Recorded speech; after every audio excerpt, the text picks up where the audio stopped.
The man standing in the shadows had a knife. Colton Hayes saw the blade catch the streetlight as he pulled to the curb. His passenger stumbled out and froze when she saw the figure near the alley. Colton was out before he could think. "Get back inside," he shouted, putting himself between her and the shadow. The woman didn't move, face white with terror. Not drunk terror, something older. "Elise," the man said, stepping forward. His voice was calm, almost loving. "You didn't think I'd find you?" This wasn't random. This was personal.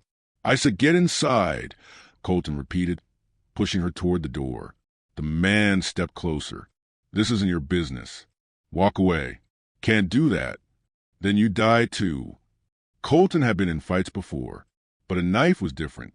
He had a 7-year-old daughter at home who needed her father alive, but he also had a woman who would die if he walked away. So he didn't. Colton charged. He hit the man low before the knife could swing. They crashed into the wall, the blade clattering away. Colton threw punches, jaw, ribs, anywhere. The man fought back. A fist caught Colton's temple. He tasted blood, but he had a reason to win. He thought about Lily, 7 years old, trusting Daddy would come home. With a roar, Colton slammed the man's head against brick. Once, twice. The attacker crumpled.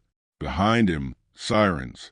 Elise stood in the doorway, phone trembling, tears streaming. "He's down," Colton managed. "You're safe." Then everything went black. He woke in a hospital bed. His sister Janine sat beside him. "Lily? She's fine." Janine grabbed his hand. "What happened?" "My passenger, is she okay?" "She's been here 6 hours." "Colton, do you know who she is?" "Elise Thornton." "Your boss." Dassault. Colton stared.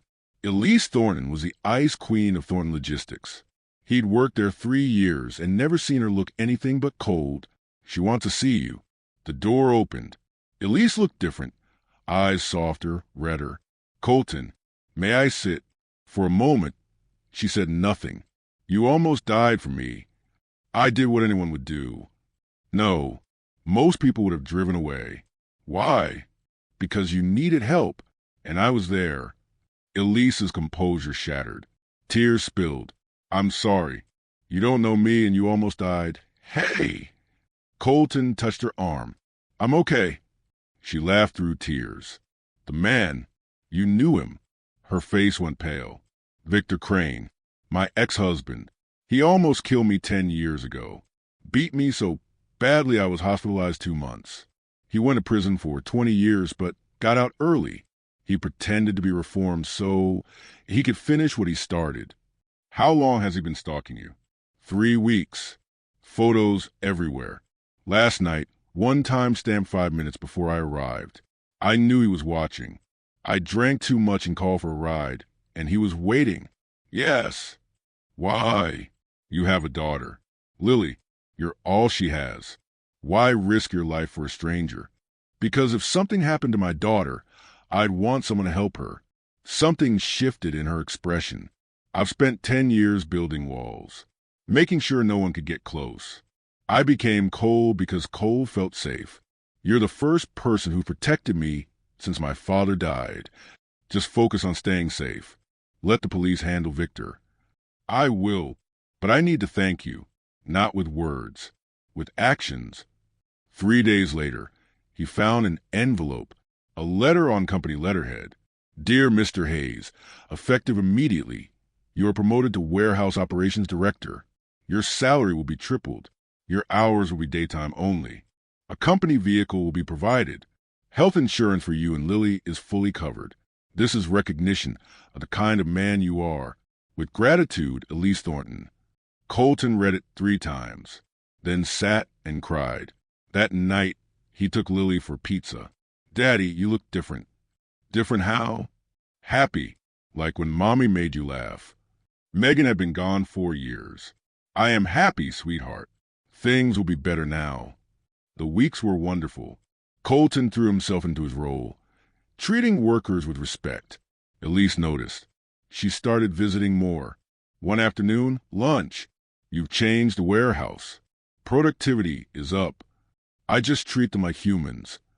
That's rarer than you think. I had a good teacher. My wife, Megan. She died 4 years ago. Cancer. She taught me people remember how you make them feel. Kindness was the only real power we had. She sounds remarkable. After she died, I nearly fell apart. But I had Lily. I couldn't fall apart. That's what I did after Victor. Except I didn't have a Lily. Just walls. Comfortable silence. I'm glad you're here. You remind me not everyone is a monster. The peace lasted 2 months. Then Victor came back. Colton noticed the car. Black sedan, tinted windows. That night, an envelope on his door. A photo of Lily at the playground. On the back, give me Elisa's address, or next time I won't just take pictures. His blood turned to ice. In the morning, he drove to Elisa's office and showed her. Color drained from her face. He's watching Lily's school. This is my fault. Stop. This is Victor's fault. We handle this together. Police, lawyers, security. I'm not letting him hurt you or my daughter. They filed reports, got restraining orders, hired security. Elise paid for everything. But Victor stayed just far enough away. 2 weeks later, Colton was home when glass shattered upstairs. Lily, hide under your bed. She ran. Colton grabbed the bat. Victor stood at the stairs, knife in hand. You should have walked away. And you should have stayed in prison. Victor charged. The fight was brutal. Colton took a slash but landed hits to Victor's knee, ribs, skull. Victor went down. Colton pinned him. If you ever come near my daughter or Elise again, I will kill you. Police sirens. Within minutes, Victor was in handcuffs. Elise arrived and pulled Colton into a crushing hug. He's gone. It's over. It's over. Lily crept out. Daddy, you okay? Colton knelt. I'm okay, baby. Everything's okay. Lily looked at Elise. Are you Daddy's friend? Elise smiled through tears. Yes, sweetheart. Lily hugged her legs. Thank you for making Daddy happy. They weren't just survivor and rescuer anymore. They were family. 6 months later, Elise addressed the staff. I've spent years leading with fear. I thought it made me strong. I was wrong. Strength is about trust. Showing up for each other. Someone taught me that. That evening, the three had dinner.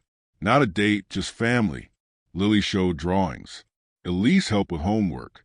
Colton made spaghetti and watched them laughing, feeling whole.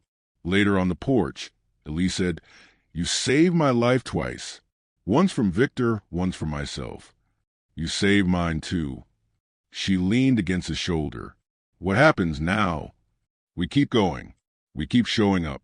We keep being family. I never really had one before. You do now. They sat watching the stars. Two broken people who'd found each other at exactly the right moment.